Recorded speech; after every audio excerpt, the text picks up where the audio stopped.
Yes, welcome to Sharan's biology classes. हम लोग पढ़ रहे थे फोटोसिंथेसिस। आपने पढ़ा था फोटोसिंथेटिक पिगमेंट, है ना। तो प्लांट्स में दो पिगमेंट सिस्टम प्रपोज किए गए हैं। आप समझो, पिगमेंट सिस्टम 1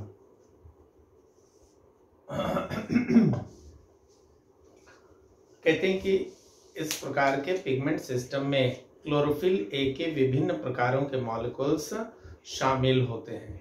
हम लोग पढ़े थे ना कल कि आर्नॉन नामक वैज्ञानिक ने 9 विभिन्न प्रकारों के क्लोरोफिल मॉलिक्यूल्स की पहचान की थी। उसमें मुख्यतः chlorophyll a and b green plants में प्रेजेंट होते हैं। ठीक है, तो पिगमेंट सिस्टम 1 में मुख्यतः क्लोरोफिल ए के मॉलिक्यूल्स प्रेजेंट होते हैं एब्जॉर्ब किए गए लाइट के वेवलेंथ के आधार पर, कि वह जो क्लोरोफिल मॉलिक्यूल है वो किस वेवलेंथ के लाइट को एब्जॉर्ब कर रहा है, इसके आधार पर इस क्लोरोफिल ए मॉलिक्यूल्स को पुनः हम लोग डिफरेंशिएट करते हैं, क्लासिफाई करते हैं। जैसे पिगमेंट सिस्टम 1 में प्रेजेंट होता है chlorophyll a 660, chlorophyll a 670, chlorophyll a 680 and chlorophyll A 690 molecules. ठीक है, क्लोरोफिल ए 690 का मतलब है कि यह जो क्लोरोफिल ए का मॉलिक्यूल है ये 690 nm के वेवलेंथ के लाइट को एब्जॉर्ब करेगा। इसके अतिरिक्त क्लोरोफिल ए का एक और विशेष मॉलिक्यूल पाया जाता है जिसे हम लोग कह देते हैं क्लोरोफिल ए 700, या इसी को हम लोग कह देते हैं क्या, P700। P यहाँ डिनोट कर रहा है क्या, पिगमेंट। P डिनोट कर रहा है पिगमेंट, और 700 यहाँ डिनोट करता है that is the wavelength of light, wavelength of light which is absorbed by this chlorophyll molecule। ठीक है, कहते हैं कि इस पिगमेंट सिस्टम 1 में यह जो क्लोरोफिल A700 है या कहें P700 है, ये भाग लेता है रिएक्शन सेंटर के रूप में। ये भाग लेगा रिएक्शन सेंटर। रिएक्शन सेंटर हम लोग पढ़े थे 11 में ही क्लोरोप्लास्ट में, है ना, कि क्लोरोफिल का वह मॉलिक्यूल जो फोटोसिंथेसिस की क्रिया में भाग लेता है उसे हम लोग कह देते हैं रिएक्शन सेंटर। और बाकी के जो शेष मॉलिक्यूल्स हैं, आपने कहा था ना कि क्वांटासोम में लगभग क्लोरोफिल के 230 मॉलिक्यूल्स प्रेजेंट होते हैं, उसमें से एक समय में एक ही क्लोरोफिल मॉलिक्यूल फोटोसिंथेसिस की क्रिया में भाग लेता है। तो जो भाग लिया उसे हम लोग कह देंगे रिएक्शन सेंटर। तो बाकी का जो 229 मॉलिक्यूल्स है वो क्या करते हैं कि लाइट एनर्जी से, सनलाइट से फोटॉन्स को एब्जॉर्ब करते हैं और ट्रांसफर कर देते हैं इसी रिएक्शन सेंटर को। तो बाकी के जो शेष मॉलिक्यूल्स हैं उसे हम लोग कह देते हैं एंटीना मॉलिक्यूल्स। तो इसमें जो है ये P700 जो है वो भाग लेता है किस रूप में, रिएक्शन सेंटर के रूप में, जबकि क्लोरोफिल ए के ये जो शेष मॉलिक्यूल्स हैं ये भाग लेते हैं एंटीना मॉलिक्यूल्स के रूप में। मतलब कि लाइट एनर्जी से फोटॉन्स को एब्जॉर्ब करेगा और ट्रांसफर कर देगा किसको, इसी रिएक्शन सेंटर को। ठीक है, कहते हैं कि पिगमेंट सिस्टम 1 लार्जर वेवलेंथ के लाइट को एब्जॉर्ब करता है, और यह आगे मैकेनिज्म हम लोग पढ़ेंगे, क्रिया होती है photophosphorylation, that is formation of ATP, है ना। तो वो भी 2 तरह का, साइक्लिक एंड नॉन साइक्लिक। तो ये जो पिगमेंट सिस्टम 1 है वो साइक्लिक एंड नॉन साइक्लिक दोनों प्रकारों के फोटोफॉस्फोराइलेशन की क्रिया में भाग लेता है। कुछ वैज्ञानिकों ने इसी पिगमेंट सिस्टम 1 में कैरोटीन को भी शामिल किया है। कल पढ़े थे ना कैरोटीन हम लोग। ठीक है, अब आ जाइए पिगमेंट सिस्टम 2। पिगमेंट सिस्टम 2 कहते हैं कि इस पिगमेंट सिस्टम में क्लोरोफिल ए के अतिरिक्त क्लोरोफिल बी के भी मॉलिक्यूल्स प्रेजेंट होते हैं। ठीक है, ठीक उसी प्रकार से एब्जॉर्ब किए गए लाइट के वेवलेंथ के आधार पर कि वो जो क्लोरोफिल मॉलिक्यूल है वो किस वेवलेंथ के लाइट को एब्जॉर्ब कर रहा है, इस क्लोरोफिल मॉलिक्यूल्स का पुनः नोमेनक्लेचर किया जाता है। जैसे इस पिगमेंट सिस्टम में प्रेजेंट होता है chlorophyll a 660, chlorophyll a 670, chlorophyll a 678 and chlorophyll a 680। ठीक है, इसमें प्रेजेंट होता है मुख्यतः क्लोरोफिल ए 660, 670, 678 एंड 680। इसके अतिरिक्त क्लोरोफिल बी का भी एक मॉलिक्यूल प्रेजेंट होता है जिसे हम लोग कह देते हैं दैट इज क्लोरोफिल बी 650, मतलब ये 650 nm के वेवलेंथ के लाइट को एब्जॉर्ब करेगा। कहते हैं कि इस रिएक्शन सेंटर में यह जो क्लोरोफिल ए 660 है ये भाग लेगा किस रूप में, रिएक्शन सेंटर के रूप में, यही फोटोसिंथेसिस में भाग लेता है। जबकि यह जो क्लोरोफिल बी 650 है और रेस्ट ये जो क्लोरोफिल ए के मॉलिक्यूल्स हैं ये सारे के सारे भाग लेते हैं एंटीना मॉलिक्यूल्स के रूप में। मतलब ये क्या करेंगे, लाइट एनर्जी से फोटॉन्स को एब्जॉर्ब करेंगे, ट्रांसफर कर देंगे इसी क्लोरोफिल ए 680 को। ठीक है, कहते हैं कि पिगमेंट सिस्टम 2 जो है वो शॉर्टर वेवलेंथ के लाइट को एब्जॉर्ब करता है। साथ ही साथ यह केवल नॉन साइक्लिक फोटोफॉस्फोराइलेशन में भाग लेता है। आगे मैकेनिज्म पढ़ेंगे डिटेल से तो वहां आप समझ जाएंगे इसको। ये साइक्लिक एंड नॉन साइक्लिक दोनों में भाग लेगा, लेकिन पिगमेंट सिस्टम 2 जो है वो केवल नॉन साइक्लिक फोटोफॉस्फोराइलेशन की क्रिया में भाग लेता है।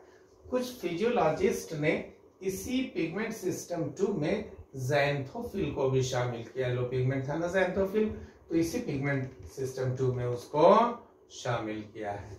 क्लियर? तो ये हो गया pigment system 1 and pigment system 2। मुख्यतः आपको याद रखना है कि पिगमेंट सिस्टम 1 में रिएक्शन सेंटर हो गया कौन, P700, क्लोरोफिल 700 है ना, और पिगमेंट सिस्टम 2 में रिएक्शन सेंटर हो गया कौन, क्लोरोफिल 680 है ना, क्लोरोफिल 680। मुख्यतः ये आपको याद रखना है क्योंकि मैकेनिज्म में उसका रेफरेंस आएगा और क्वेश्चन भी आते हैं। अब आ जाइए क्वांटम यील्ड, छोटी छोटी चीजें हैं, अब मैकेनिज्म में आएंगे हम लोग। क्वांटम यील्ड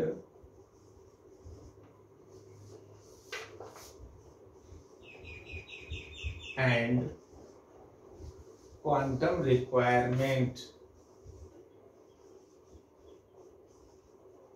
क्वांटम रिक्वायरमेंट समझेगा। लाइट का एनर्जी हम लोग कहते हैं क्वांटम या फोटॉन है ना। तो कहते हैं कि यदि क्लोरोफिल मॉलिक्यूल पर एक ही फोटॉन लाइट डाला जाए और देखा जाए कि कितना मॉलिक्यूल ऑक्सीजन का लिबरेट होता है, मुक्त होता है। ठीक है, कि एक फोटॉन लाइट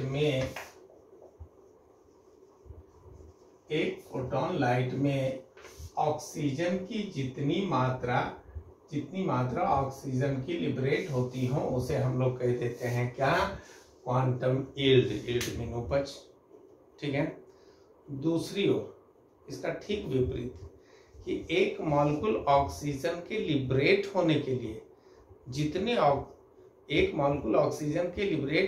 जितने फोटॉन्स ऑफ लाइट की आवश्यकता होती है उसे हम लोग कह देते हैं क्या, क्वांटम रिक्वायरमेंट।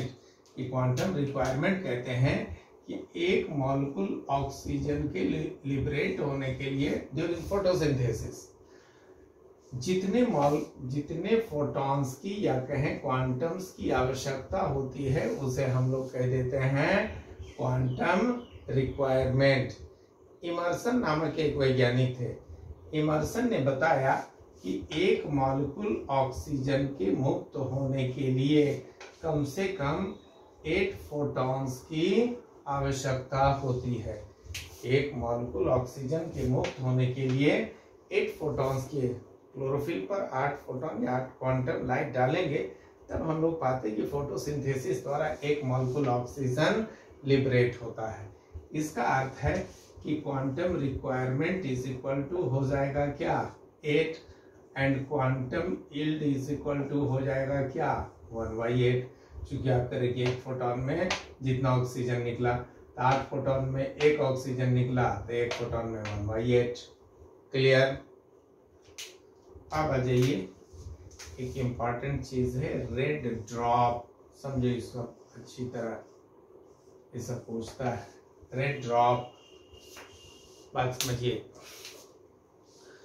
कहते हैं कि फोटोसिंथेसिस का रेट, फोटोसिंथेसिस की गति जो है वो ऑक्सीजन मुक्त होने की गति से मापी जा सकती है। अगर प्लांट से ज्यादा ऑक्सीजन लिबरेट हो रहा है, हम समझेंगे फोटोसिंथेसिस का रेट तेज है, फास्ट है। ऑक्सीजन कम लिबरेट हो रहा है, इसका अर्थ है फोटोसिंथेसिस की गति स्लो है। क्लियर। इमर्सन एंड लेविस, दो वैज्ञानिक थे, इमर्सन एंड लेविस नामक वैज्ञानिकों ने क्लोरेला प्लांट पर, एल्गी है नाम सुना होगा आपने, ये सब नाम याद रखिएगा। क्लोरेला प्लांट पर मोनोक्रोमैटिक लाइट डाला। Monochromatic light mean the light of only one wavelength. ये जो लाइट है इसमें तो सभी वेवलेंथ के लाइट्स मिले हुए हैं ना। आप कहते 7 रंगों का प्रकाश है विबग्योर, ठीक है। लेकिन इमर्सन एंड लेविस ने क्या किया कि क्लोरेला प्लांट पर एक समय में केवल एक ही वेवलेंथ का लाइट डाला और फोटोसिंथेटिक यील्ड का अध्ययन किया। उन्होंने देखा क्या प्रभाव पड़ता है इसका फोटोसिंथेसिस के रेट पर। उन्होंने पाया कि जैसे जैसे लाइट का वेवलेंथ बढ़ाते हैं वैसे वैसे फोटोसिंथेसिस का रेट भी बढ़ता जाता है, ठीक है। इमर्सन एंड लेविस ने देखा कि जैसे जैसे लाइट का वेवलेंथ बढ़ाते हैं वैसे वैसे फोटोसिंथेसिस का रेट भी बढ़ता जाता है। लेकिन जब उन्होंने more than 680 nm 680 nm nanometre, ये जो लाइट होता है इसको कह देते हैं फार रेड लाइट। इसको कह देते हैं हम लोग फार रेड लाइट, ठीक है। तो प्रारंभ में जैसे जैसे वो लाइट का वेवलेंथ बढ़ा रहे थे वैसे वैसे फोटोसिंथेसिस का रेट भी बढ़ रहा था। पर जैसे ही उन्होंने मोर देन 680 nm वेवलेंथ के लाइट को क्लोरेला प्लांट पर डाला तो उन्होंने पाया कि फोटोसिंथेटिक यील्ड में अचानक कमी आ गई। तो फोटोसिंथेसिस का रेट पहले बढ़ रहा था वो अचानक कम हो गया। इसे उन्होंने टर्म दिया, इसे ही उन्होंने कहा रेड ड्रॉप। क्योंकि ये रेड कलर का लाइट था तो उन्होंने देखा कि जब ये रेड कलर का लाइट डालते तो फोटोसिंथेसिस की क्रिया कम हो जाती है, ठीक है। इसके पश्चात उन्होंने क्या किया कि मोर देन 680 nm के वेवलेंथ के लाइट के साथ साथ एक कम वेवलेंथ का लाइट डाला, ठीक है। अब मान लेते हैं कि एक लाइट तो आपने डाला मोर देन 680 nm, तो सपोज कीजिए कि फोटोसिंथेसिस का रेट था x। सपोज कीजिए एक कम वेवलेंथ का लाइट डाला, सपोज करते हैं 650 nm का लाइट डाला, तो फोटोसिंथेसिस का रेट था y सिर्फ इस लाइट में, ठीक है। जब ये दोनों लाइट एक साथ डाला तो फोटोसिंथेसिस का रेट होना चाहिए क्या x + y, दोनों के योग के बराबर। लेकिन उन्होंने पाया कि जब ये दोनों लाइट एक साथ डालते हैं तो फोटोसिंथेसिस की गति हो जाती मोर देन x + y, दोनों के योग से भी अधिक, ठीक है। इसे कहा जाता है इमर्सन इफेक्ट। इसे हम लोग कह देते हैं क्या इमर्सन इफेक्ट, उन्हीं वैज्ञानिक के सम्मान में। ऐसा क्यों हुआ, ये जब हम लोग मैकेनिज्म पढ़ेंगे है ना, हिल रिएक्शन पढ़ेंगे, जेड स्कीम, तो वहाँ लाइट रिएक्शन जब डिटेल से पढ़ेंगे तो वहाँ ये आप समझेंगे कि आखिर क्यों जब 680 nm से अधिक वेवलेंथ का लाइट डाला तो फोटोसिंथेसिस की गति कम हो गई, और यदि उसके साथ साथ एक कम वेवलेंथ का लाइट डाला तो फोटोसिंथेसिस की गति दोनों के योग से भी अधिक हो गई, और इसे ही कहा जाता है इमर्सन्स इनहेंसमेंट इफेक्ट। इमर्सन्स इनहेंसमेंट इफेक्ट इसे कहा जाता है, वो इनहेंस कर गया रेट। क्लियर? तो ये हो गया रेट ड्रॉप। अब आ जाइए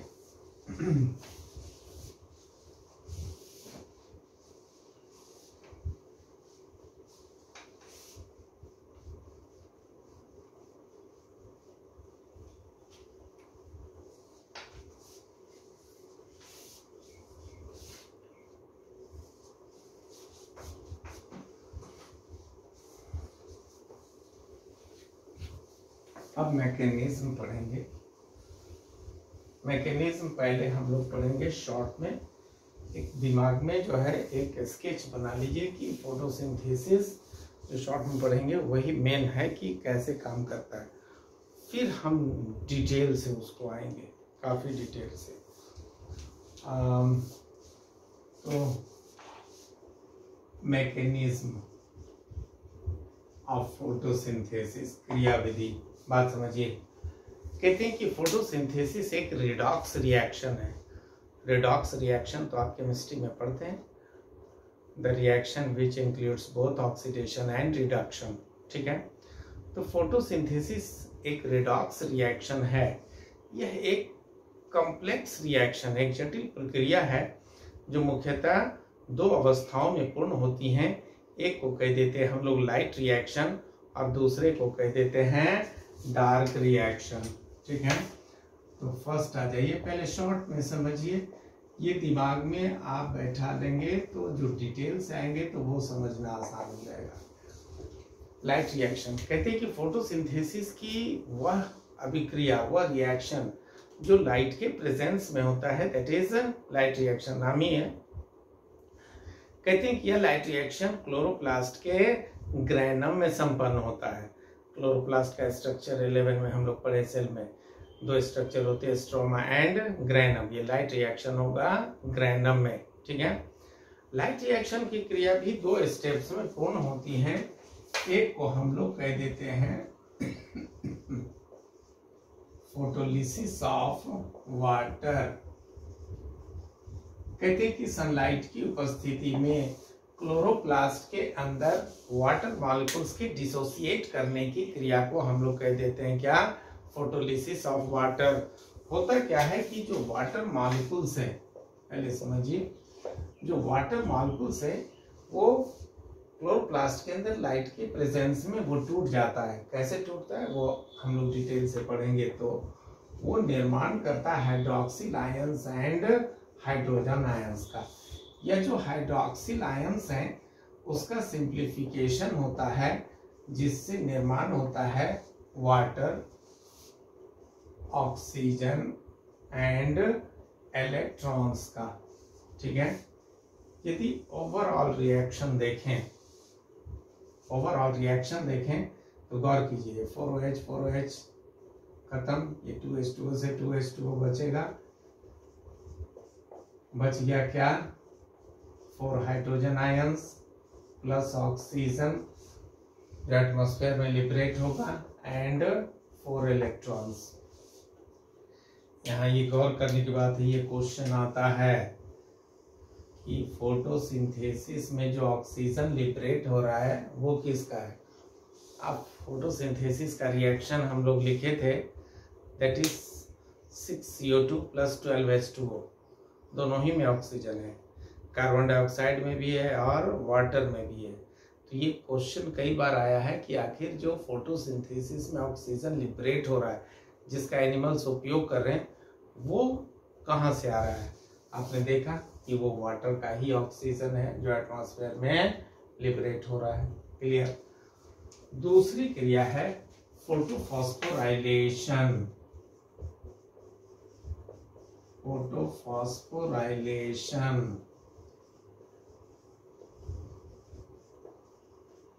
कहते हैं the formation of energy rich phosphate, that is ATP, adenosine triphosphate. The formation of energy rich phosphate, that is ATP, is called photophosphorylation अब फोटो शब्द है, इसका अर्थ है प्रेजेंस ऑफ लाइट। फोटोसिंथेसिस में तो लाइट होते ही है, ठीक है। रेस्पिरेशन में एक हम लोग पढ़ेंगे ऑक्सीडेटिव फॉस्फोराइलेशन, वहाँ ऑक्सीजन के प्रेजेंस में, और यहाँ लाइट के प्रेजेंस में एटीपी बन रहा है, इसलिए फोटोफॉस्फोराइलेशन, ठीक है। होता क्या है कि ये क्लोरोफिल मॉलिक्यूल जैसे ही लाइट एनर्जी से फोटॉन्स एब्सॉर्ब करते हैं वो एक्साइटेड हो जाता है, ठीक है। वह एक्साइटेड क्लोरोफिल मॉलिक्यूल जो है वो इलेक्ट्रॉन मुक्त करता है, और उसी इलेक्ट्रॉन की सहायता से क्या होता है कि सेल के अंदर है एडेनोसिन डाइफॉस्फेट, ये रिएक्ट कर जाता है एक इनऑर्गेनिक फॉस्फेट से, साथ ही साथ इसमें सहायता करते हैं कौन, जो इलेक्ट्रॉन लिबरेट हुआ, तो ये परिवर्तित हो जाता है एटीपी में, दैट इज एडेनोसिन ट्राइफॉस्फेट। तो सनलाइट की उपस्थिति में इसी एटीपी के निर्माण की क्रिया को हम लोग कहते हैं फोटोफॉस्फोराइलेशन। इसका भी अध्ययन किया था आर्नॉन ने ही सबसे पहले, ठीक है। सेल के अंदर दूसरी चीज है NADP, full form nicotinamide adenine dinucleotide phosphate, ये सेल के अंदर है, इससे रिएक्ट कर जाता है। गौर कीजिए, ये हाइड्रोजन आयन मुक्त हुआ था ना फोटोलिसिस ऑफ वाटर में, तो ये हाइड्रोजन आयंस साथ ही साथ यह जो इलेक्ट्रॉन्स हैं वो मुक्त होता है, तो निर्माण कर देता है किसका, NADPH2 का, ये निर्माण कर देगा NADPH2 का। क्लियर। अब फोटोसिंथेसिस के अगले रिएक्शन में अर्थात डार्क रिएक्शन में इसी एटीपी और NADPH2 की सहायता से ग्लूकोज का निर्माण होता है ना। तो अब आ जाइए डार्क रिएक्शन, ये समझिए समरी है, ये आप अगर दिमाग में सेट कर लेंगे तो आपको आगे समझना बिल्कुल आसान है और याद भी रहेगा। सीधा सा याद रखिए कि फोटोसिंथेसिस में light reaction and dark reaction. Light reaction में पहले होगा फोटोलिसिस ऑफ वाटर, तो इलेक्ट्रॉन मुक्त होगा, हाइड्रोजन आयन मुक्त होंगे, देन होगा फोटोफॉस्फोराइलेशन जिसमें एटीपी एंड NADPH2 का निर्माण होगा।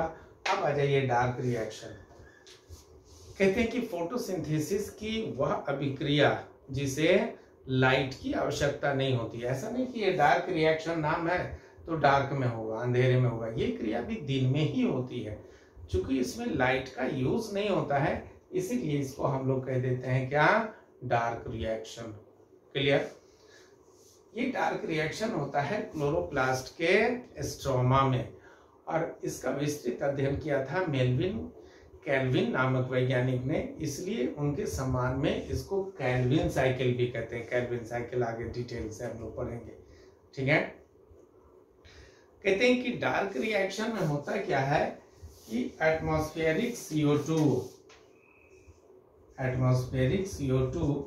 ये रिएक्ट कर जाता है जो लाइट रिएक्शन में बना क्या, NADPH2